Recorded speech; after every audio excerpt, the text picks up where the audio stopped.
Hello, everyone. How you guys doing, man? Keith Watson here with Smokey Watson BBQ. I'm set up here at the Watson residence, man, on this Monday.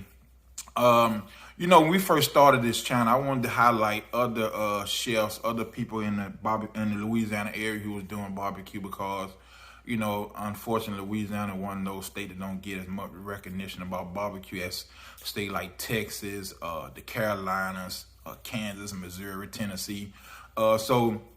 Man, we want to highlight some people around the Baton Rouge area, man, and around Louisiana who are doing barbecue such as cooking, selling smokers, selling rubs, seasonings, sauces, different things like that. So this week, man, we're going to highlight one of the good friends of mine, man, Chef Scott, out of New Orleans. He's a good friend. He's a great customer, and it's good to have someone who come by your place to get something to eat who is also doing different barbecue and different things in the barbecue circuit, but it just showed mutual respect for him to come by my place and get something to eat. So we're gonna talk about Chef Scott, man, out of New Orleans, here in the Baton Rouge area right now, but he's out of New Orleans. So he's gonna talk about some of his sauces and rub. We're gonna talk about Big Monster. This is part one of 2 series, so we're gonna finish up on part 2.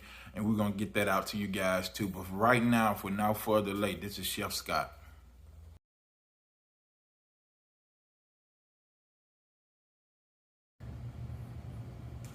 Hey, man. So listen, we're here with Chef Scott. Chef Scott, man. So tell me how you got started, man. Tell me the story, bro. Man, I actually got started in New Orleans at the second line. And I was grilling. I'd go out. Back then, I would go to the store and buy, already made hamburgers and things like that, but I would always mix up and blend up my own seasons and spices. Right. And add it to Heinz barbecue sauce, whoever had a barbecue sauce base, and I would just enhance whatever they had. And man, back then, shoot, I had a burger. I buy 40 burgers in a box for $11. Shoot, man, I was selling it for $1. Yeah. So it was an easy profit, a $29 profit. Right. So I did that for about 4 or 5 years, and every Sunday, man, I pull up to the second line and I make like $1,500, $2,000 for 3 or 4 hours. Yeah. Everything on the truck was $1. And so, I was working in the French quarters, and as it turned out, I was like, man, let me just make my own barbecue sauce. I made the barbecue sauce. The barbecue sauce was a hit. I enjoyed it. Being single, living alone, doing my own laundry, I watched the recipe in my chef Payne's pocket. And when I did that, I had kind of never really looked back at making my own sauce. Yeah. So fast forward to continue to work the second line route and things like that. I ended up deciding, let me give this a shot again. And I ended up going to Atlanta. No, I'm lying. I went to Atlanta.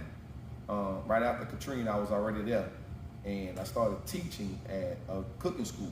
And the general manager, an Army colonel, was playing around with barbecue. Then he started barbecuing, and he started showing me. I was his assistant, so quite naturally, me, I'm soaking up everything I possibly can. Right. And so he started teaching me what real barbecue was, because I was thinking just putting it on the grill was really barbecue, and that wasn't. That was actually the technique called grilling, not barbecuing a slow smoking meat. Right.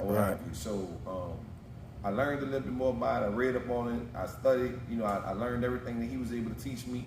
And when I did that, then I was like, man, let me try my hand at this. So I ended up working offshore. So I had time to be on the job, using product, from the job. Right. And I'm learning the techniques, and I never forget. I got on top of the boat in the middle of the Gulf of Mexico, and I called Florida, and I was like, hey, how do you do this? And what you was telling me about the technique of smoking and this, that, on the top of the boat. Now, yeah, we have great cell phone signals out there in the Gulf. And man, when I tell you, he gave me the techniques. I tried them. Then I was like, okay, it works on the boat, but then I wasn't set up, on land. Right. So I go to Frenchman Street in New Orleans, and I'm talking to Joe. I call my boy Barbecue Joe, and I would see Joe drop little bitty sticks into his grill. And I'm like, what is it about your food? And I'm a chef, trained, graduated, that got people rolling over here. Man, it was the smoke. Yeah. It was the smoke. Right, You know right. what I mean? So that little bitty smoke from them little bitty sticks made a difference on who was selling the most food. Right. You know what Most I mean? definitely. And so people drink and they smell it before they see it. Right. I had chafing dishes on Frenchman Street when I first started out.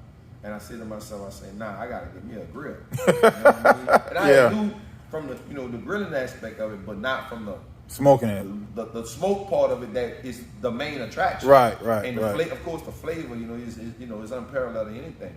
So I go ahead on, I get a tabletop grill. I paid $10 at Walmart. I actually set the grill up on Frenchman Street. Man, I'm grilling, I'm doing my thing, and I just kept going. I said, you know what? I want to really barbecue. I want to smoke. I called back to Florida. He said, man, listen, you need to get this together. I'm making $1 million a month, $1 million a year in barbecue sauce. And they hadn't even really had a restaurant at that point. It was just the sauce. But they had one at Memphis and May. I'm like, hold on. He said, see that truck right there? I bought that truck with a pig. I'm like, say no more. Yeah. I'm like, you know what? I'm going to go ahead on and go with it. So I kept on going, and I started Hoodoo Barbecue. I had to switch my name to Chef Scott Creole Barbecue. You know what I mean? Put my own name on it, my own spin on it. And, I started doing Creole barbecue basically because it was, started in the Creole side of Louisiana. Wow. My grandmother was, was Creole, born Creole, so of course it goes down generationally. So for me, I developed, my 3 barbecue sauces right in Tremay. Tremay being the oldest neighborhood in America, you know what I mean? So I started doing my own thing, mixing my own spices, something that I had been doing. Now we in all the Rouses, around the Metro New Orleans area on the North Shore. And, we online, for shipping at chefscottcreolbbq.com.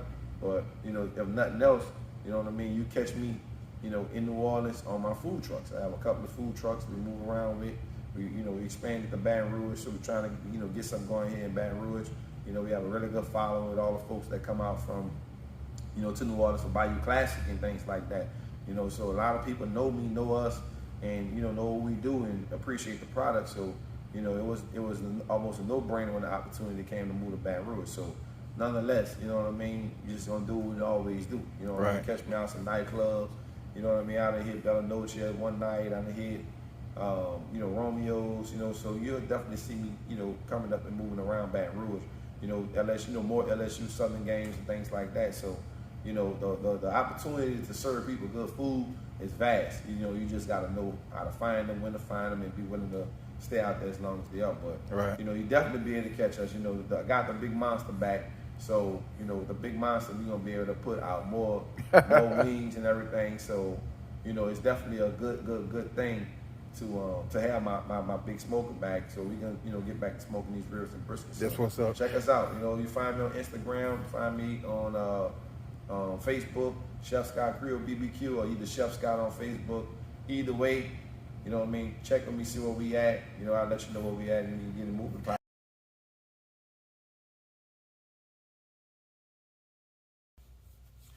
Hello everyone, how you guys doing, man? Keith Watson here with Smokey Watson BBQ. I'm set up here at the Watson residence, man, on this Monday. When we first started this channel, I wanted to highlight other chefs, other people in the Louisiana area who was doing barbecue because, unfortunately, Louisiana one of those states that don't get as much recognition about barbecue as states like Texas, the Carolinas, Kansas, Missouri, Tennessee. So we want to highlight some people around the Baton Rouge area, man, and around Louisiana who are doing barbecue such as cooking, selling smokers, selling rubs, seasonings, sauces, different things like that. So this week, man, we're going to highlight one of the good friends of mine, man, Chef Scott out of New Orleans. He's a good friend. He's a great customer, and it's good to have someone who come by your place to get something to eat who is also doing different barbecue and different things in the barbecue circuit. But it just shows mutual respect for him to come by my place and get something to eat. So we're going to talk about Chef Scott, man, out of New Orleans here in the Baton Rouge area right now, but he's out of New Orleans. So he's going to talk about some of his sauces and rub. We're going to talk about Big Monster. This is part 1 of 2 series. So we're going to finish up on part 2, and we're going to get that out to you guys too. But right now, for now further delay, this is Chef Scott.